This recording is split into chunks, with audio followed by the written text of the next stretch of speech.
नमस्कार। आपका स्वागत है किस्से कविताएं में। आज सुनिए मुंशी प्रेमचंद की प्रसिद्ध कहानी पछतावा।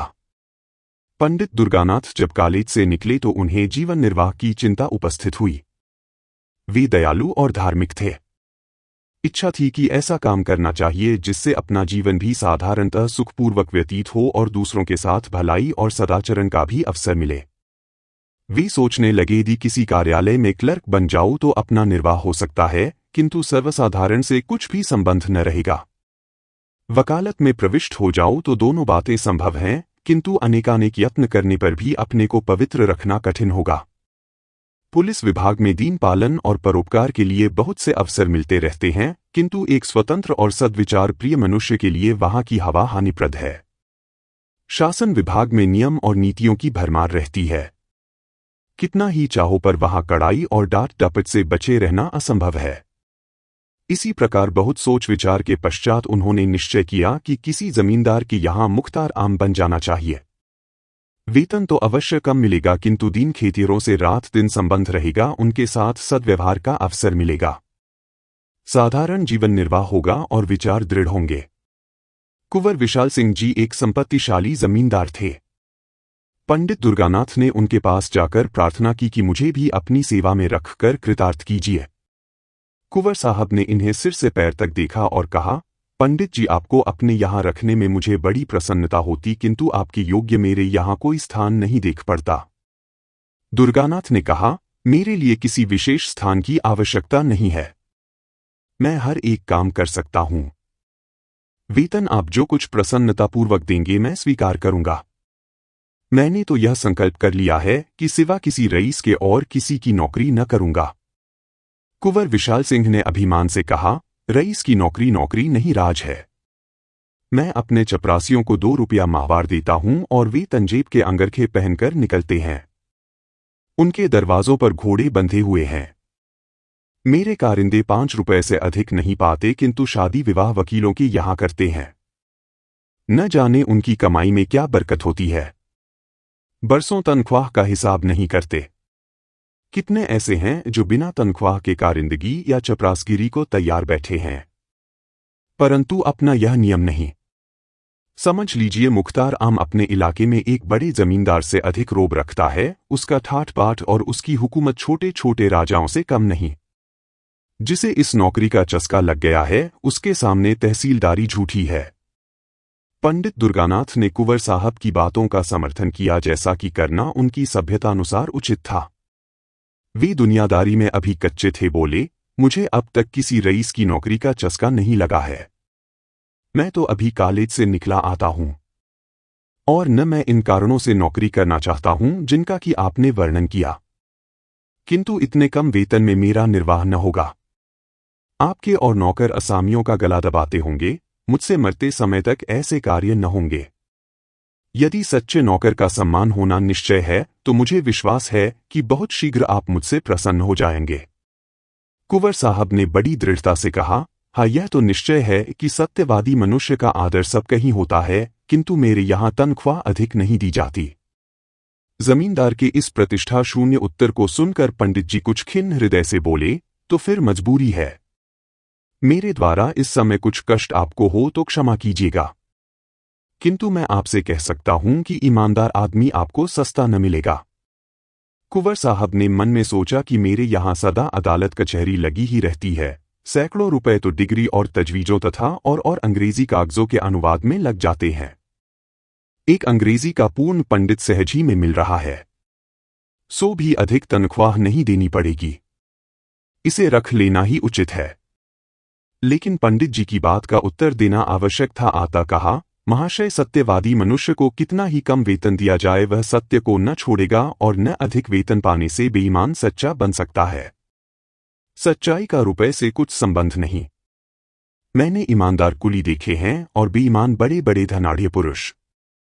परंतु अच्छा, आप एक सज्जन पुरुष हैं। आप मेरे यहां प्रसन्नतापूर्वक रहिए। मैं आपको एक इलाके का अधिकारी बना दूंगा और आपका काम देखकर तरक्की भी कर दूंगा। दुर्गानाथ जी ने 20 रु मासिक पर रहना स्वीकार कर लिया। यहां से कोई 2.5 मील पर कई गांवों का एक इलाका चांदपार के नाम से विख्यात था। पंडित जी इसी इलाके के कारिंदे नियत हुए। पंडित दुर्गानाथ ने चांदपार के इलाके में पहुंचकर अपने निवास स्थान को देखा तो उन्होंने कुंवर साहब के कथन को बिल्कुल सत्य पाया। यथार्थ में रियासत की नौकरी सुख संपत्ति का घर है।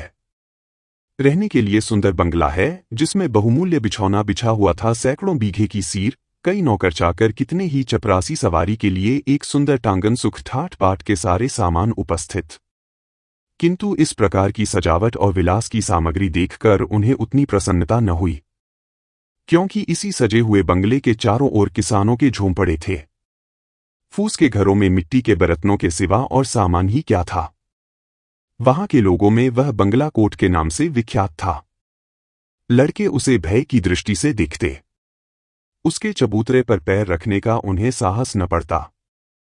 इस दीनता के बीच में इतना बड़ा ऐश्वर्ययुक्त दृश्य उनके लिए अत्यंत हृदय विदारक था। किसानों की यह दशा थी कि सामने आते हुए थर थर कांपते थे। चपरासी लोग उनसे ऐसा बर्ताव करते थे कि पशुओं के साथ भी वैसा नहीं होता। पहले ही दिन कई सौ किसानों ने पंडित जी को अनेक प्रकार के पदार्थ भेंट के रूप में उपस्थित किए, किंतु जब वे सब लौटा दिए गए तो उन्हें बहुत आश्चर्य हुआ। किसान प्रसन्न हुए किंतु चपरासियों का रक्त उबलने लगा। नाई और कहार खिदमत को आए किंतु लौटा दिए गए। अहीरों के घरों से दूध से भरा हुआ मटका आया, वह भी वापस हुआ। तमोली एक ढोली पान लाया किंतु वह भी स्वीकार न हुआ। असामी आपस में कहने लगे कि कोई धर्मात्मा पुरुष आए हैं, परंतु चपरासियों को तो ये नई बातें असह्य हो गईं।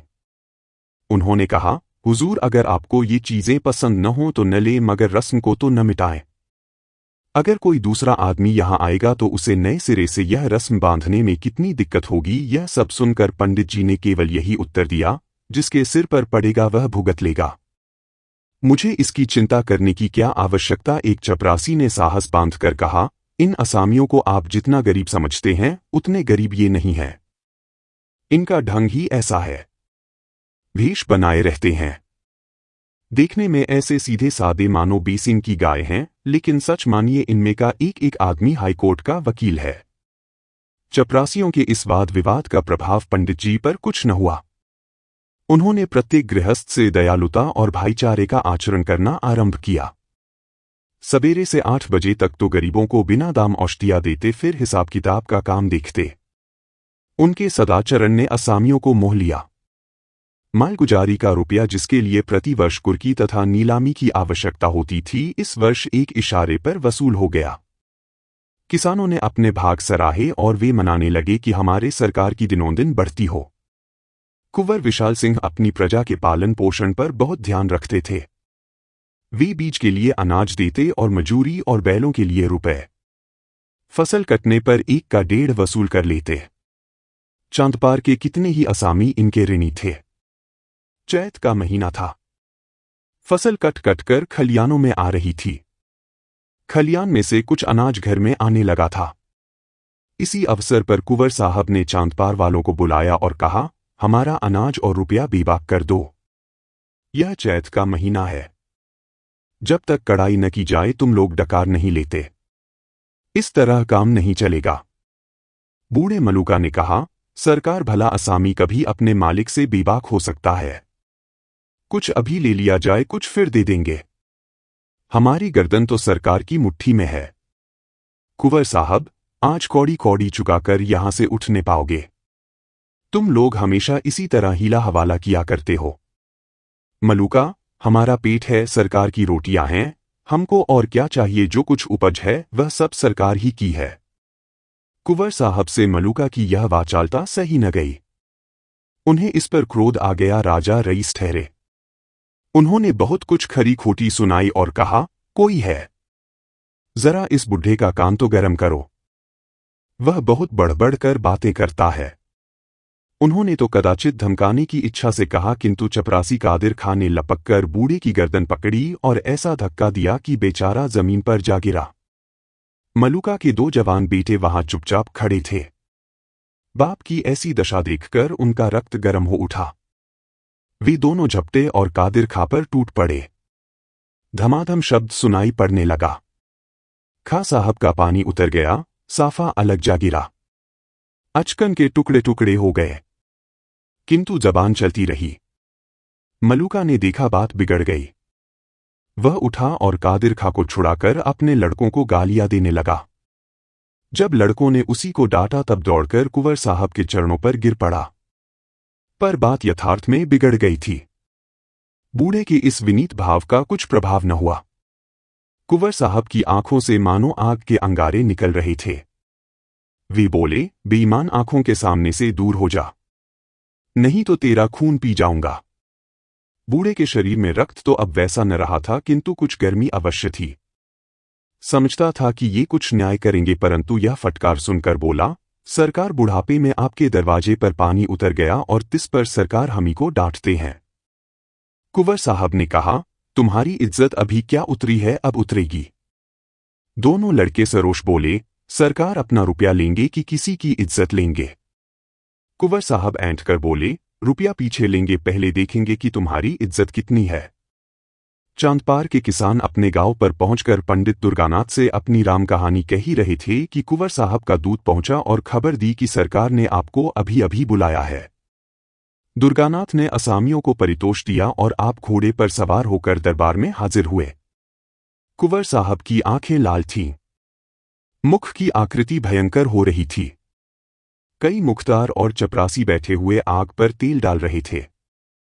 पंडित जी को देखते ही कुंवर साहब बोले, चांदपार वालों की हरकत आपने देखी? पंडित जी ने नम्र भाव से कहा, जी हां, सुनकर बहुत शोक हुआ। ये तो ऐसे सरकश न थे। कुंवर साहब, यह सब आप ही के आगमन का फल है। आप अभी स्कूल के लड़के हैं। आप क्या जाने कि संसार में कैसे रहना होता है। यदि आपका बर्ताव असामियों के साथ ऐसा ही रहा तो फिर मैं जमींदारी कर चुका। यह सब आपकी करनी है। मैंने इसी दरवाजे पर असामियों को बांध बांध कर उल्टे लटका दिया है और किसी ने चूं तक न की।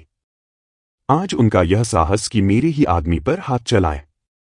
दुर्गानाथ कुछ दबते हुए बोले, महाशय, इसमें मेरा क्या अपराध? मैंने तो जब से सुना है तभी से स्वयं सोच में पड़ा हूं।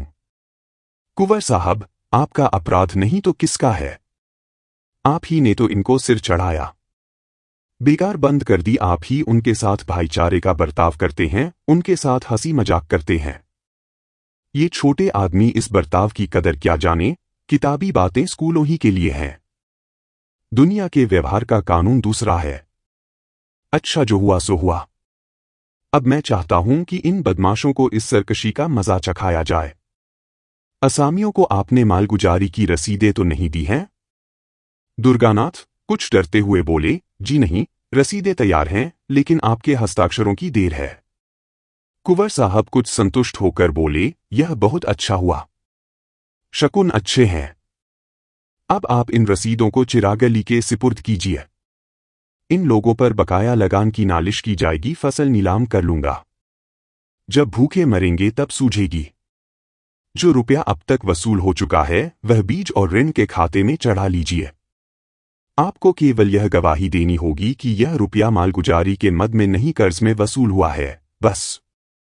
दुर्गानाथ चिंतित हो गए।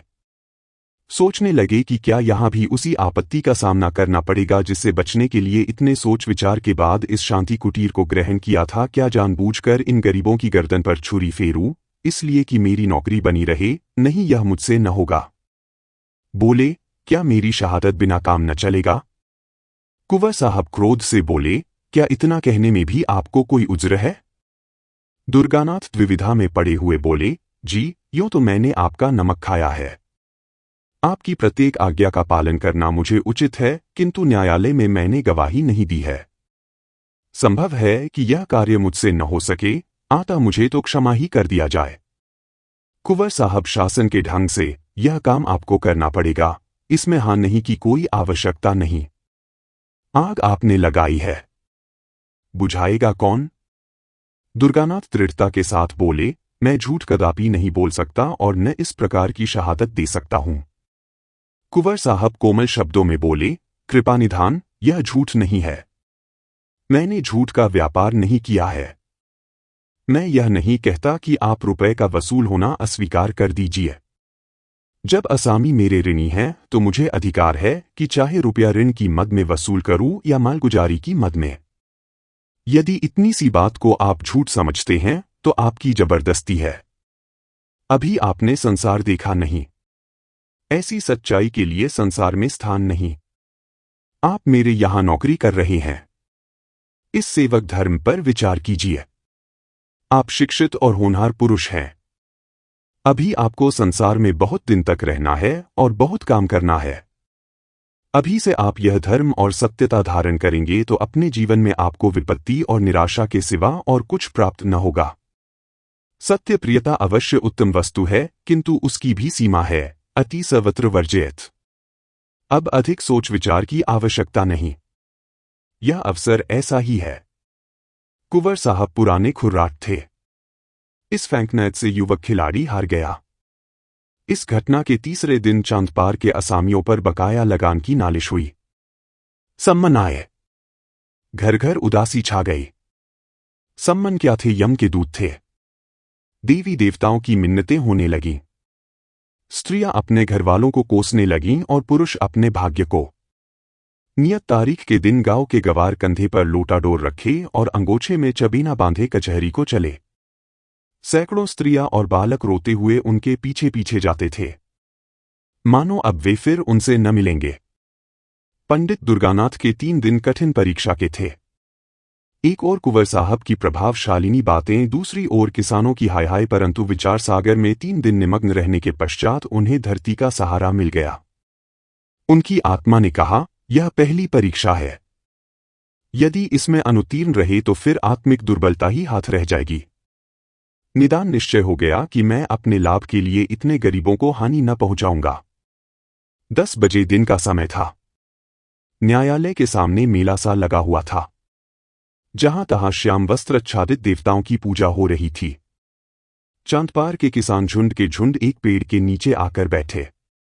उनसे कुछ दूर पर कुंवर साहब के मुख्तार आम सिपाहियों और गवाहों की भीड़ थी। ये लोग अत्यंत विनोद में थे। जिस प्रकार मछलियां पानी में पहुंचकर किलोले करती हैं, उसी भांति ये लोग भी आनंद में चूर थे। कोई पान खा रहा था।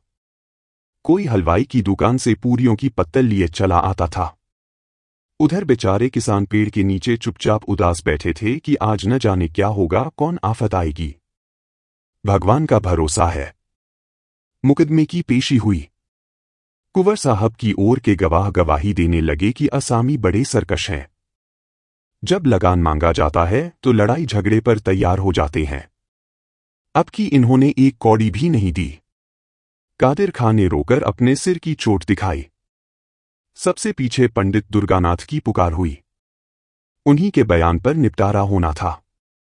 वकील साहब ने उन्हें खूब तोते की भांति पढ़ा रखा था, किंतु उनके मुख से पहला वाक्य निकला ही था कि मैजिस्ट्रेट ने उनकी ओर तीव्र दृष्टि से देखा। वकील साहब बगलें झांकने लगे। मुख्तार आम ने उनकी ओर घूर कर देखा।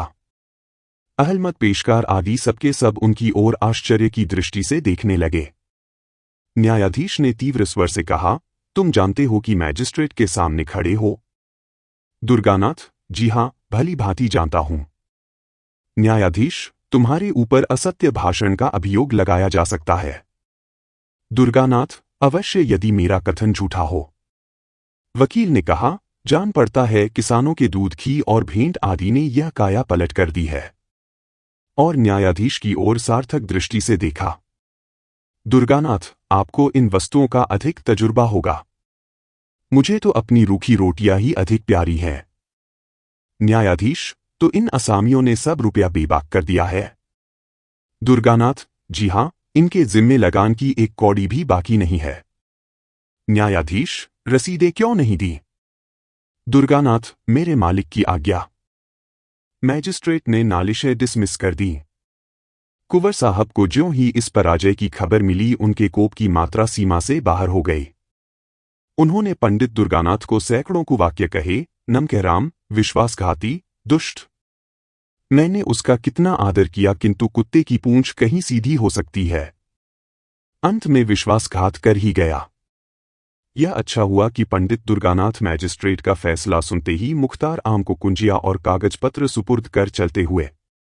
नहीं तो उन्हें इस कार्य के फल में कुछ दिन हल्दी और गुड़ पीने की आवश्यकता पड़ती। कुंवर साहब का लेन देन विशेष अधिक था। चांदपार बहुत बड़ा इलाका था। वहां के असामियों पर कई 100 रुपए बाकी थे। उन्हें विश्वास हो गया कि अब रुपया डूब जाएगा, वसूल होने की कोई आशा नहीं। इस पंडित ने असामियों को बिल्कुल बिगाड़ दिया। अब उन्हें मेरा क्या डर, अपने कारिंदों और मंत्रियों से सम्मति ली। उन्होंने भी यही कहा, अब वसूल होने की कोई सूरत नहीं।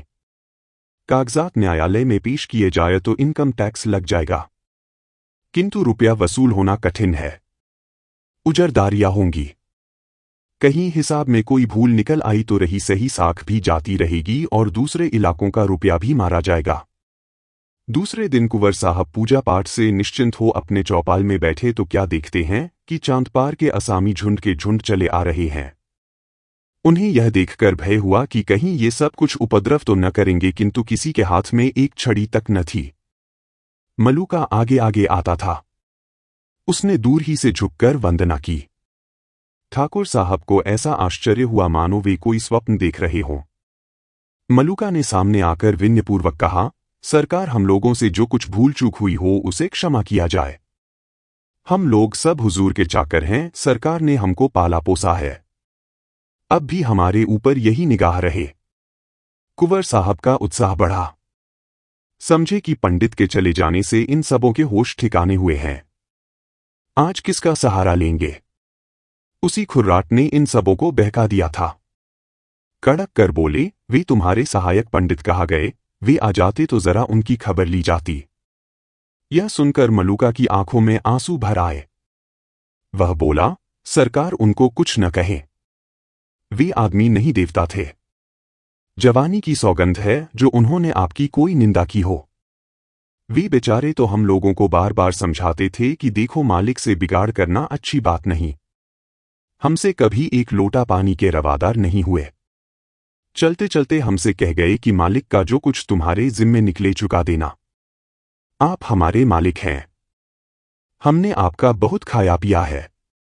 अब हमारी यही विनती सरकार से है कि हमारा हिसाब किताब देखकर जो कुछ हमारे ऊपर निकले बताया जाए। हम एक एक कौड़ी चुका देंगे, तब पानी पिएंगे। कुंवर साहब प्रसन्न हो गए। इन्हीं रुपयों के लिए कई बार खेत कटवाने पड़े थे। कितनी बार घरों में आग लगवाई। अनेक बार मारपीट की। कैसे कैसे दंड दिए। आज ये सब आपसे आप सारा हिसाब किताब साफ करने आए हैं। यह क्या जादू है? मुख्तार आम साहब ने कागजात खोले और असामियों ने अपनी अपनी पोट लिया। जिसके जिम्मे जितना निकला बेकान पूंछ हिलाए उतना द्रव्य सामने रख दिया।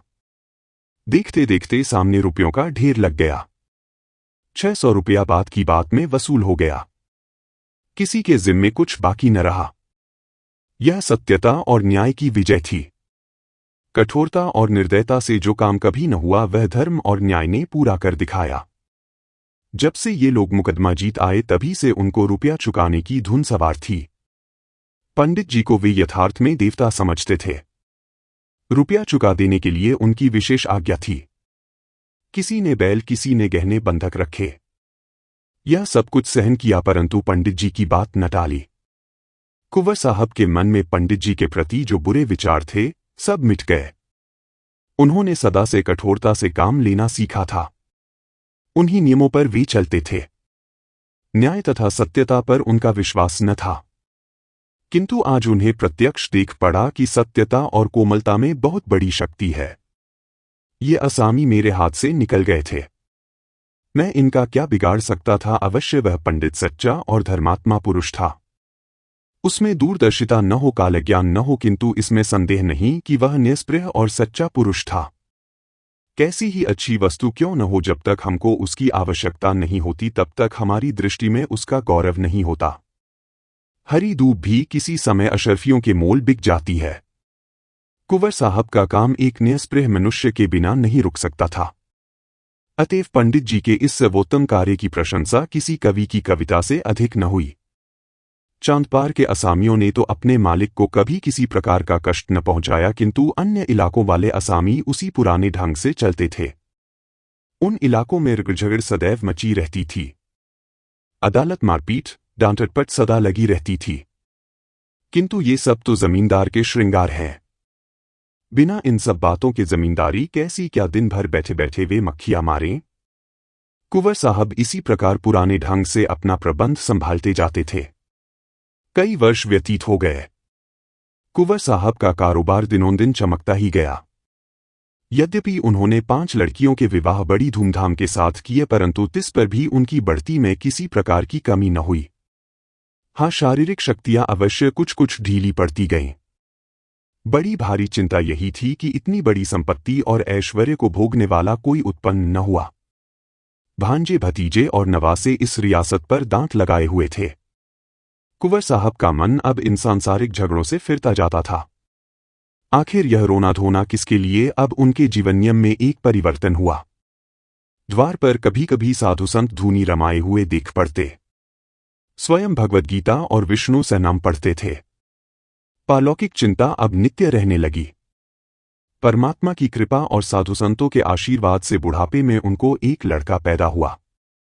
जीवन की आशाएं सफल हुई, पर दुर्भाग्यवश पुत्र के जन्म ही से कुंवर साहब शारीरिक व्याधियों से ग्रस्त रहने लगे।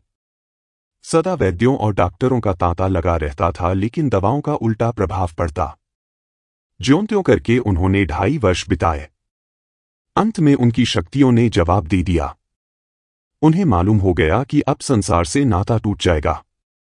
अब चिंता ने और धर दबाया, यह सारा माल असबाब, इतनी बड़ी संपत्ति किस पर छोड़ जाऊं? मन की इच्छाएं मन ही मन रह गईं।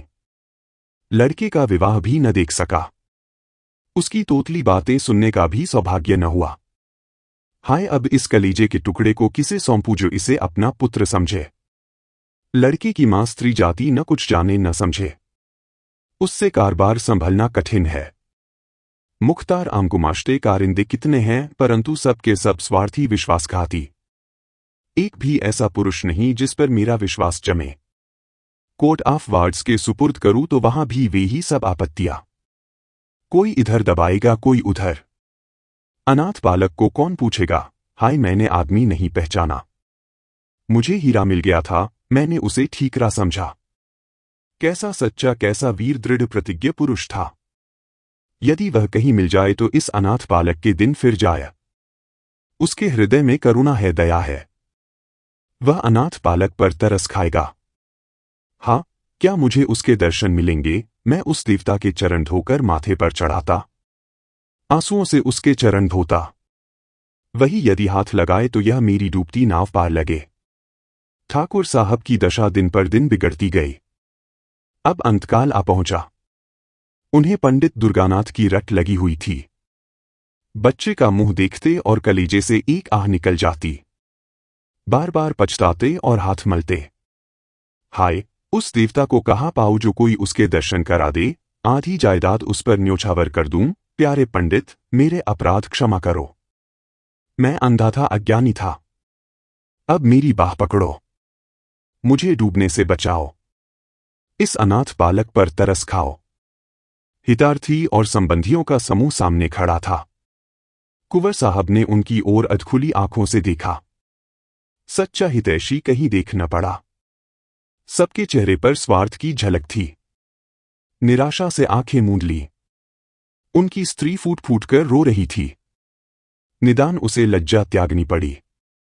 वह रोती हुई पास जाकर बोली, प्राणनाथ, मुझे और इस असहाय बालक को किस पर छोड़े जाते हो? कुंवर साहब ने धीरे से कहा, पंडित दुर्गानाथ पर। वे जल्द आएंगे। उनसे कह देना कि मैंने सब कुछ उनको भेंट कर दिया। यह अंतिम वसीयत है। ऐसी और कहानियों के लिए आप किस्से कविताएं चैनल को, पेज को लाइक, फॉलो एवं सब्सक्राइब करें प्लीज। धन्यवाद।